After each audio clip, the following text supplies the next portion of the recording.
course, you get a lot of rewards on a creative level to yourself as you're working on these things, but primarily for most artists throughout history, this would have been seen as work. Welcome back, everyone. This is Prosper, and I'm your host, Andreas Rebecca. Joining me, as always, is my colleague, Rebecca Teddy. Welcome, Rebecca. Today, we welcome to the show a new guest, someone I've actually never met in person, but whose career as an artist and champion of the value of beauty and creativity we have all followed here at the Sioka Center. Meet John Herreid, Catholic designer, illustrator, editor, whose work you might have seen very often because he has a lot of volumes at Ignatius Press and other Catholic, non-Catholic books, and is very present on the internet as well. Welcome, John. Thanks for having me.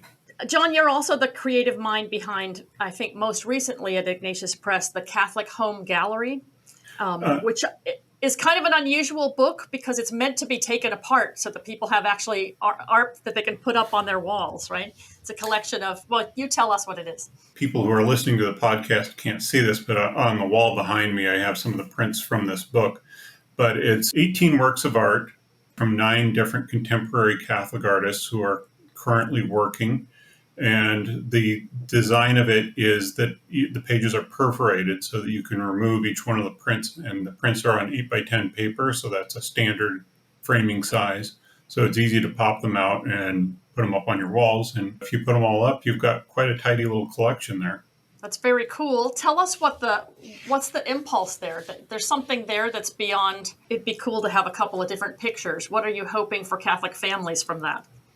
Well, it's kind of grew out of the fact that about a dozen years ago, I really started to get a little bit fed up with people complaining that there's no good Catholic art out there anymore. There's no good Catholic artists. That the art is always in the past.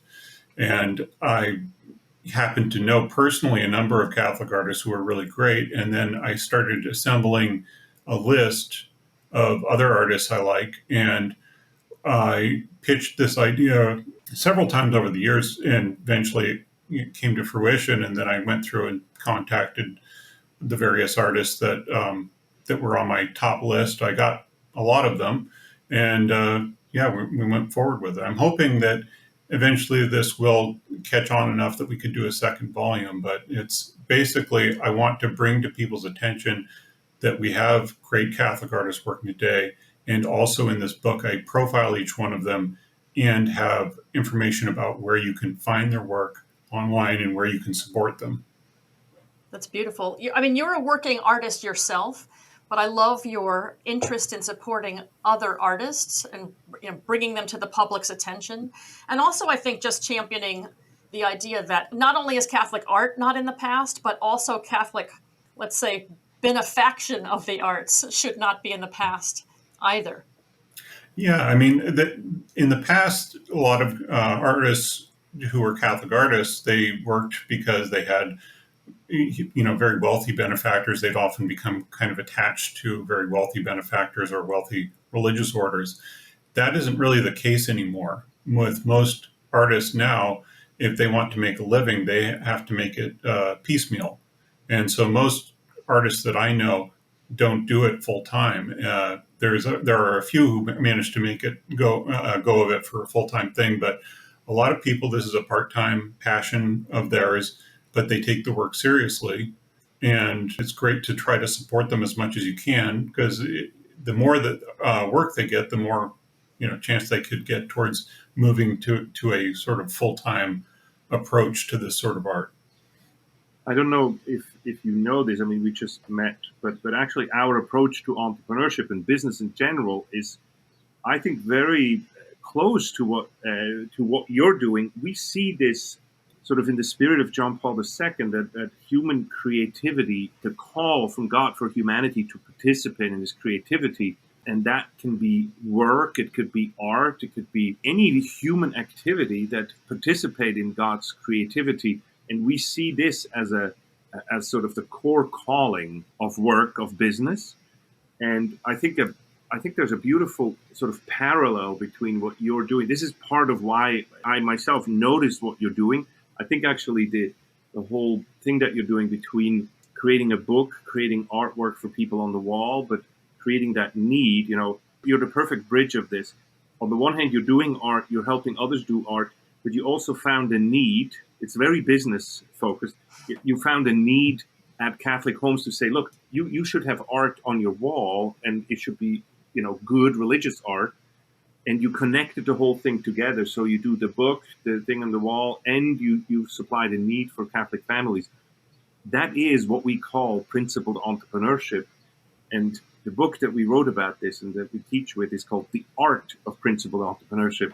And John, I think you're exhibit 1A of the art of principled entrepreneurship. Do you see art as work? Well, Andreas, I see art as definitely it is a form of work. And what's interesting to me is that for most of history, art and craftsmanship were sort of indistinguishable.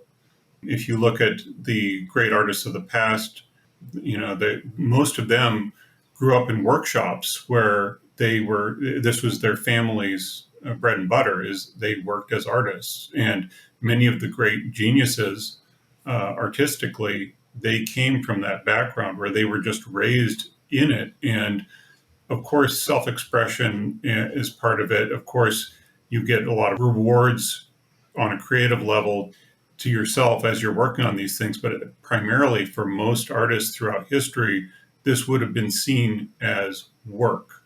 It would not have been seen as something that was some sort of separate, higher calling sort of thing. It was a form of work.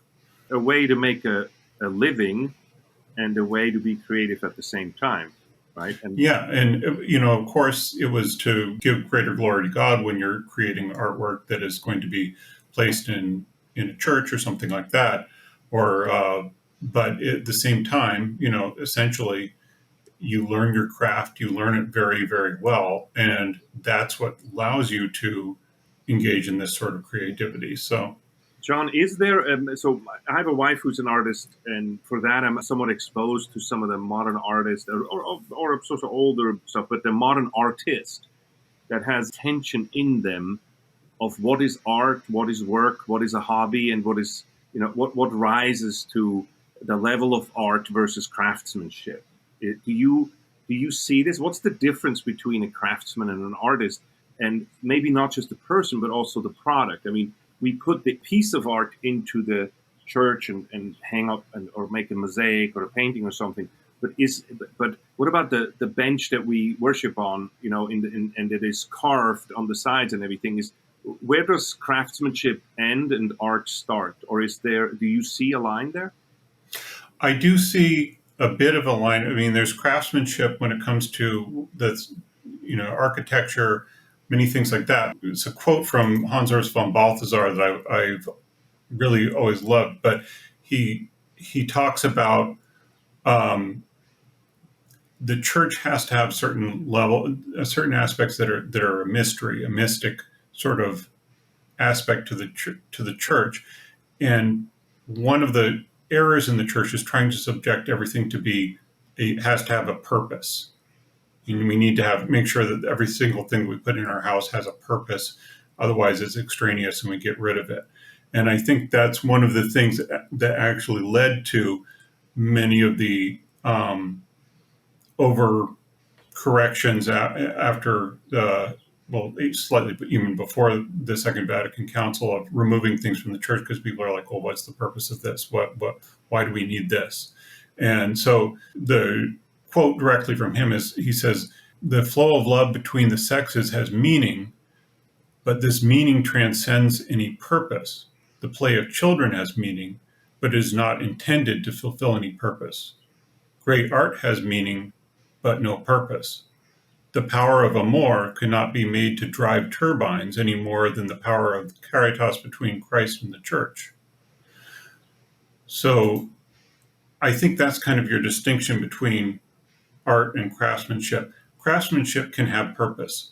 Art, I think, to a certain extent, goes beyond purpose. It's interesting, though, in his letter to artists, John Paul II says, in a way, there's only one artist, there's only the creator, and the way he describes it is, in a way, like obviously everybody isn't called to be an artist or capable of being an artist, strictly speaking. But he does say that everyone is called to be a craftsman, at least of his own life. And so there's a high emphasis on even craftsmanship as something beautiful. And actually, that brings me to something. I want to read you something that you tweeted that I found really fascinating, and I'd like to explore it. We've hinted at it already, but you said this a couple of months ago, I think. One of the ideas you have to abandon if you do any sort of art-related work is the concept of creative work as something ethereal or fun. It can have moments of that, but mainly it is work. You have to sit down and make yourself do it just as much as any other kind of work. So you're a working artist and you work with other artists and you're very capable of addressing this question. I mean, I think there's a part of us that wants all creative work actually to be ethereal and romantic. Like I want to put my heart into it. I want to have creative experiences. I want inspiration to strike. And yet, if you're going to make a living, as you say, and if you're going to become excellent at what you do, it's not just sit down and do whatever I feel like it. So say a little bit about the interplay there between response to inspiration and also craftsmanship. Yeah, I was looking back at that when I tweeted that, and one of the things that I followed that up with, I don't remember exactly what I said, but it was basically when your concept of art is something ethereal and fun, it also makes it easy for people to devalue the work that goes into it, and that oftentimes people will want to underpay you as an artist or underpay you for a project because they think, well, it must have been fun for him to work on, and it's just they do this as a sort of self-expression fun thing. My method of creativity, it can be faster, it can be slow. I've had a book cover idea come out almost exactly like the final version in a half hour before. And I've had book covers or projects that I've worked on where I've struggled for a week to come up with an idea that clicked and it worked. And a lot of that is sitting down with a notebook and a pen and just hashing it out over and over and over again. And that is something that is, it's work. It's not I'm not just sitting there having the muses speak into my ear and and have it all come out like that. And I know a lot of other people who are fine artists who, for them, it's sometimes very hard to get everything started. You have to, tell yourself, I'm going to sit down, I'm going to work on this. I'm going to be putting my pen to paper. And I don't know if this is what I'm going to create at this moment is going to be any good or not, but I'm going to just, white knuckle it and start in on the work, because of this idea of an ethereal fun aspect of art often makes it so you instinctively think, well, unless I have the inspiration strike me, I can't start. So it reminds me of something. I think Chuck Close once said something, that inspiration is the fruit of work. He says inspiration is the fruit of work, not the other way around. And that he says the only way for him, he's not waiting for the inspiration fairy to show up to give him the idea, but he basically says, I just go into the studio and I'm there and I'm not doing anything else. And then the inspiration comes along with my doing. It's actually the connection, very much the connection of doing and becoming at the same time. That's sort of a deep insight that we end up becoming what we do, right? And vice versa. Well, one of the things I'm not quite, so I still want to challenge you a little bit, or at least dig a little bit deeper in this idea of what is art and what is work and what is art versus making a living, because it's a very gray line, because you have to, as an artist, you have to make a living. You spoke about it, that it's very hard to get, how do you price art, right? It's not, you don't do art by the hour to say, this is how long it took John to paint this picture of the Madonna, and therefore this is how much it's, $50 an hour or something like that. That's not how it works. We say in our approach to entrepreneurship, the marketplace is something that we provide a service or create a product. In this case, art would be a product. We create a product that is more valuable to the buyer than it is to the vendor to make. And the difference of that would be the obvious, we call it new money, but it's really the profit. My challenge to you is that when we say that it doesn't serve a purpose, I would need this to be more. I love Balthasar, but this needs to be narrowed. This meaning there, because it's not. I object to the fact that the art doesn't quote serve a purpose.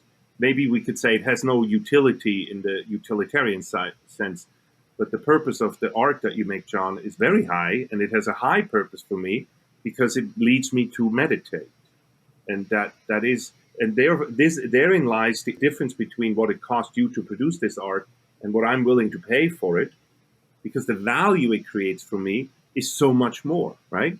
And that's where art as a way of life meets art as a way of making a living. And we need to connect the two things. And one last thing before you react to me is because we have an art school here at the Catholic University. And so we have artists, we have musicians, we have actors, we have painters, we have mosaic and sculpture and the whole thing. And we are getting more and more of these students into our program, of our entrepreneurship program, partially because it's so close to my heart. My wife being an artist, I know how they struggle exactly out of this issue of saying that there's no objective way of paying an artist. And so, it's a long story, but you know what I mean. And I'm trying to bring the two things together. So many of the people who listen to us are going to be, or were, our former students who are now out there trying to make art, but also make a living. The difficulty for me is that it is very hard to quantify, I would say, the value of art when you're basing it on its utility, purpose, or whatever you want to place on that. Well, I mean, to go back a little over 100 years, that's kind of the start of the art market, where it was primarily Americans who had become very wealthy during the Gilded Age, purchasing mostly antique art from Europe, and that created the art market as we know it. And so now we have today the art market where art has become a commodity like stocks or something else like that. And I have a hard time quantifying art in that kind of way. So I believe in the payment for the work of artists, and that art has a value in that sort of way. But I would push back a little bit on the idea that it's a value, or sort of purpose-driven value that it has that can be somehow quantified monetarily. And that isn't to say, that it's not a profession or something. I mean, I work in an art-related field, and I know many other artists who do as well. But I think once it gets strictly into the realm of trying to figure out precise values and things like that, then it starts to break down a little bit. John, let me ask you if you don't mind, a personal question. But how do you, if you have a piece of art that you've created and you put it for sale, how do you set the price? And I'm sure that there's probably a million answers for, if you have a million artists, they have a million answers to how they do that. Like I have an uncle who's an artist, really very fine painter, and he has to he's very strange because in a certain way, because if you undervalue, like he'll give his work away or he will sell it at a pretty high price that he thinks he's worth, but he doesn't want to hear anything about discounts or that kind of thing. So how do you price a piece of art?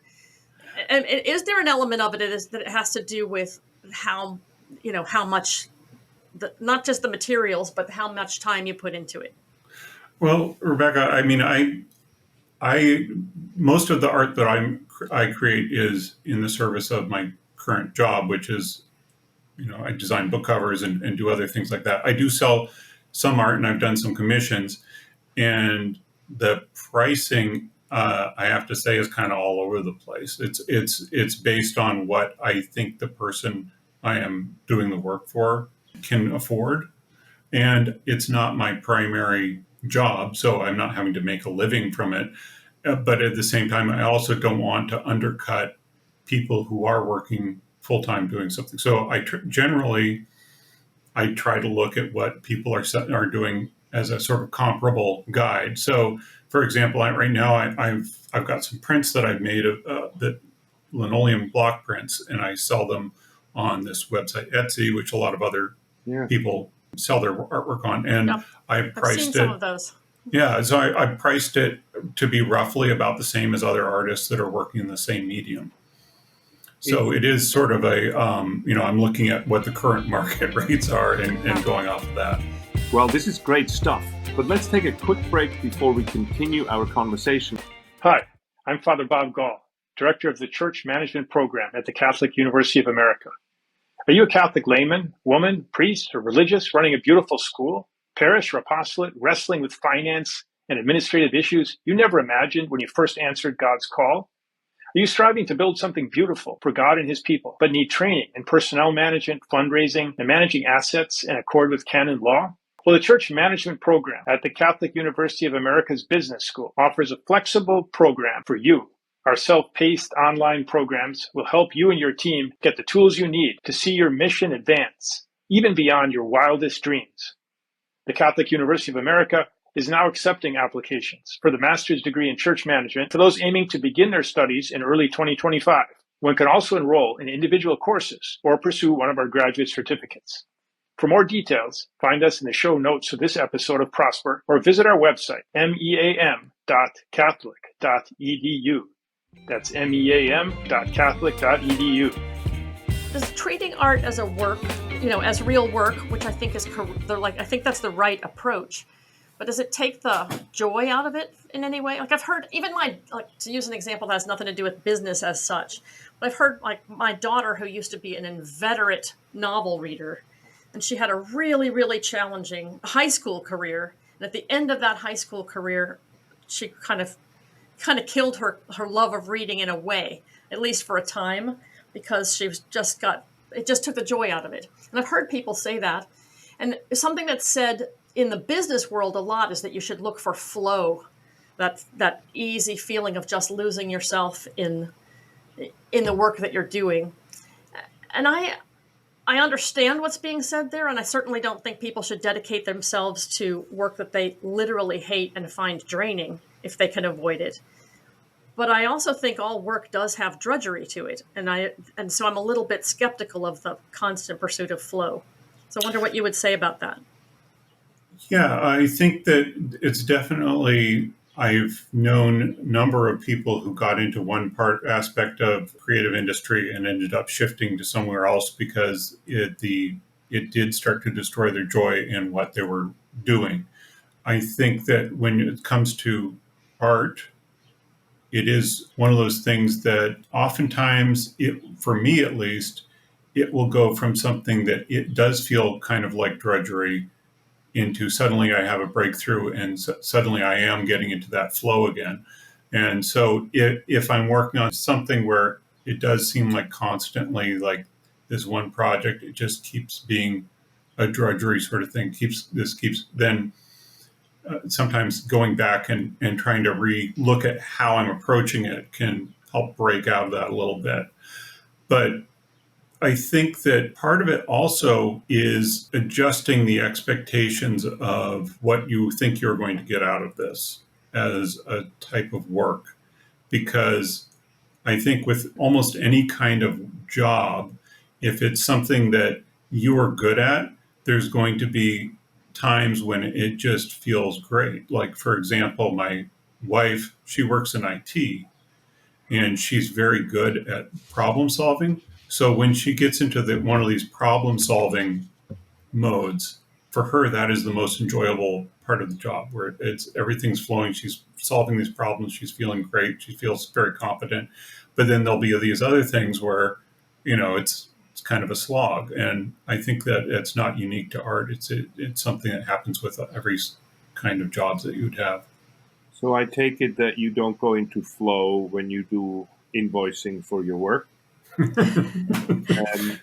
But business is nonetheless an aspect of what you do, right? Yes. Just out of curiosity, Sean, have you ever read a business book you like? Or do you read business books?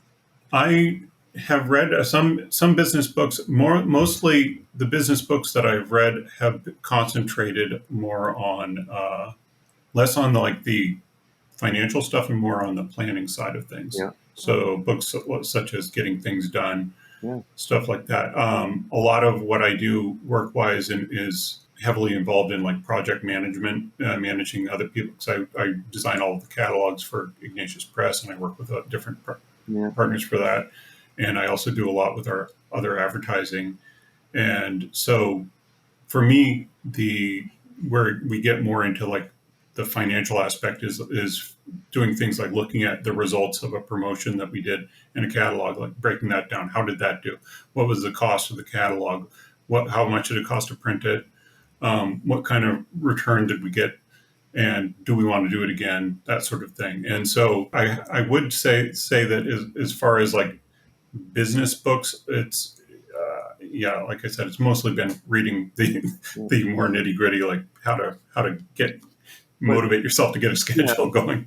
I'm trying to connect with you on that because we will have artists listening to this, and we have a lot of artists, students, creative students who are looking. They're in the beginning of their career, and therefore I didn't want to taint your view or suggest something to you, but to just see how an artist, what would appeal to an artist. So Getting Things Done is a good book that you liked and that inspired you, so that it speaks to an artist. Yeah. I would say also if somebody is getting into the arts when it comes to like freelancing, graphic design, illustration, there's an organization called the Graphic Artists Guild. I have never been a member myself, but they every year they publish a guidebook, Graphic Artists Guild, to repeat that. And my copy is several years old, and since I don't do much freelancing, I haven't updated my copy in a long time. But in that, it does get into all the nitty gritty of like, how do you make an invoice? What is the usual going rate for this type of work, this type of work, this type of work? For working artists, there's another site that I really like called Muddy Colors, because when you mix your paint too much, you can make a muddy color. But Muddy Colors is a group of currently working professional artists, mostly in concept art, video game art, comics art. And that site also has a lot of good information about pricing, how to effectively promote yourself through social media, that kind of stuff, which is with the current rising problem of people using AI generated images. That's another one of the things that gets addressed on that website pretty often. What, in looking back, I mean, you've had a successful career, or you are having a successful career at this. There's many people who don't make a living like you do with art, and I almost consider what you have. I would call what you have a portfolio career. That you're doing several different things connected. They make sense, but they're different incarnations in a way of you as an artist. And I consider that to be highly successful because you're not just making a living; you're actually flourishing at this and getting a name for yourself. Looking back now, what would you do less of, thinking of a career and in terms of giving advice to somebody? Because in the beginning of the artist's life, there's a lot of focus areas and a lot of, I don't want to say obsession, but a lot of very hard work. Are there things where people waste their time with and say, do less of that? Well, if I was to go talk to myself from 20 years ago, I would think I would advise myself to do more practice, drawing, painting, that sort of thing. I've gotten to do more of that now. Part of was I really kind of got started on doing more of that right around the time that I got married and started having children. And small children are not the easiest to have in the house at the same time as trying to work on these other things. So, but I kind of fell into this job sideways. So I started out at Bethlehem Books, which is a children's publisher that co-publishes with Ignatius Press, doing typesetting and answering telephones for Ignatius Press. And then when I moved to Ignatius Press in San Francisco, I was a customer service for their magazines. Wow. And from there, I started writing marketing copy. And since I had art directed a couple of book covers when I was at Bethlehem, they gave me a chance to try to design some temporary mock-ups of book covers, because we used to send out tip sheets with covers that weren't final covers on them. And one of those covers, our art director, Roxanne Lum, liked so much that she said, let's use this for the final cover. And so that was my start of doing book covers. And shortly after that, I started working in doing catalogs as well. So it was not a I didn't set out to do this. It was more of a progression. I love that. And how did you keep up with your own individual artwork on the side? Well, I actually left Ignatius Press for 1 year to go down to Southern California and study drawing at this place called Watts Atelier of the Arts, which caters mostly to people who are working in comics, fine illustration, and other things. And it was founded by this guy, Jeffrey Watts, whose father is an architectural artist and also did movie posters. And so it was had a very deglamorized view of the art world, where it was like, we're teaching you this so that you can earn a living. And it was very different from the first art classes that I took in San Francisco, which were more from a perspective of people that were trying to get you to do self-expression and stuff like that. And so the aspect of this was, as it was explained by one of the teachers there, he said, you wouldn't try to write a novel without learning how to, your command of the English language and grammar and things like that. And you say it's the same thing with art. Unless you have that baseline, you're never going to develop your own style. You need to learn the basics, then you'll develop your own style organically. That's actually often the criticism of Christian movies, right? And Christian film is the effort to just kind of tell the Christian tale without mastering the actual parameters of the art itself, that there's an actual form that a script takes, and there's a way of doing things. And if you haven't actually mastered the craft, you won't have the skills that you need. Say a little bit something, John, just as we're closing here, about what it is meant for you to live, to be a Christian, to be a Catholic, and to live as a working artist. Well, there's been a great deal of encouragement to me currently because I moved with my family to Cincinnati, Ohio from California a couple of years ago in 2021. And there was not a whole lot of fellowship in California with other Catholics who were involved in the arts. Most of the people that I knew who were involved in the arts were spread around the country. I had started back in the early 2000s with a number of other artists. We started this group blog called Small Packs, it was me, Ted Schlenderfritz, and Ben Hatke, who's now pretty well known for his graphic novels for kids. So we had kind of this virtual community. But out here in Cincinnati, there's another group called the Angelico Project that I've become involved with. And it is a group of Catholic writers, artists, musicians that are here. And that's been a real sort of bolstering of feeling like you're supported as a Catholic artist. But apart from that, going into a deep dive into Catholic art history is something that has always been very gratifying to me and really kind of helps you understand, especially to me, there's this moment in the late 1800s, early 1900s, where there's the clash of modernity really hitting a crisis point, and these artists who reacted to it. And there's the artists who were symbolists who reacted to it, the artists who were impressionists, post-impressionists, and then you get into the modern art movement and stuff like that. But there were a group of Catholic artists of that period, especially associated with this group called the Nabi. I'm currently reading an autobiography by one of them who became a monk, Jan Verkade. But those people, through looking at art history, that really is inspiring to me because they are looking at the modern world and looking at their art, and they aren't abandoning their faith or their art, but they are trying to find ways of making their art speak to a world where older forms of art aren't really making a dent with people. So they're lost their purchase. Yeah. Yeah. Something is that what your Facebook page, the JR's Art Place, is about? That's actually the first place that I became aware of your work. Somebody just started sharing, and I love it so much. In the middle of a Facebook scroll, there'll be time out for beauty, and you have an eye for things that are unusual, or artists that are beyond, Rembrandt and Caravaggio, who are wonderful, but there's more to religious art and interesting secular art than that. So tell us a little bit about what you're doing, because that seems like something you're just doing for the joy of it and as a service to the rest of us. Yeah, it's interesting. I've noticed since I started that page, sometimes art that I've posted there will show up on different Catholic sites as illustrating an article. So obviously other people in creative world are looking at it.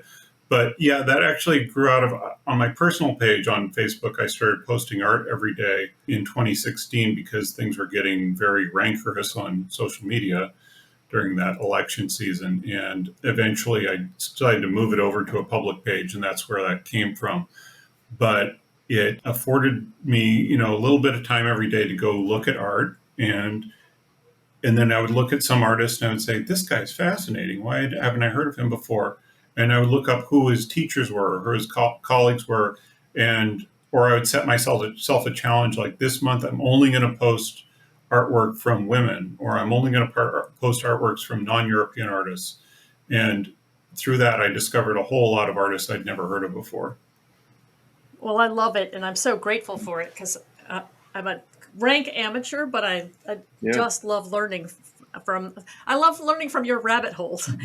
So. We're starting to hit the time limit here, but John, usually we ask our guests for a book recommendation, but with you, I would love to have you recommend a contemporary or relatively contemporary piece of art that you recommend, and maybe several that people can meditate with and say, look at this piece or that, or a few different pieces of, like, instead of a book, like, but read this piece of art and maybe meditate with it and find a way to be closer to God with it. Can you give us a couple of recommendations of that? There's an amazing painting that I just saw the other day by Nielsen Carlin, and I included Nielsen Carlin's work in the Catholic Home Gallery, but this isn't in it. But he did a painting of Blessed Franz Jagerstatter, if I'm pronouncing that correctly. I just saw it and I was kind of floored. And it's on his Instagram. If you look him up, Nielsen Carlin. I haven't seen it anywhere before.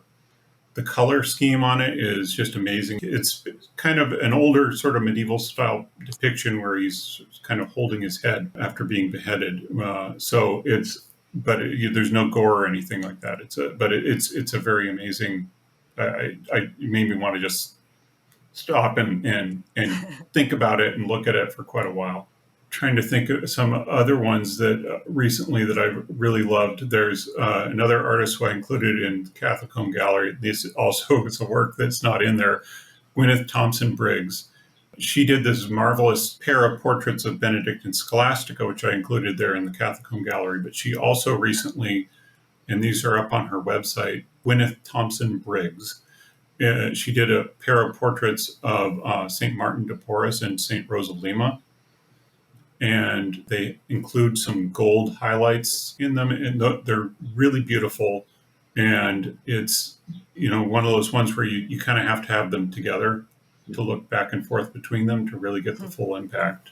And then there's this other one, which I can't remember the name of the artist now, but there's one that I posted through my JR's art page. It's a contemporary artist who's Asian, and he did a modern depiction of the Annunciation, where Mary is dressed in contemporary clothing. She's being offered a flower by the angel, and it's part of a triptych. And for the life of me, I cannot recall the name of the artist, but it's something that's very striking. Maybe we can find it and put it on our show notes. So. Yeah, good. We'll put the links to all of those images in the show notes. Well, thank you, John. Yeah, well, this has been delightful to meet you and to chat with you, and to get your insights about what it is to actually be a working artist. It's beautiful and it's worthy, but it's not all inspiration and romance all the time. But it actually does involve work as other kinds of work, as we understand other kinds of work. One last thing just to throw in there for anybody who's listening to this who's starting out their career is that I've never encountered yet a working artist who's working in one of these fields like, film or illustration or something like that, who hasn't been very willing to chat about and give advice.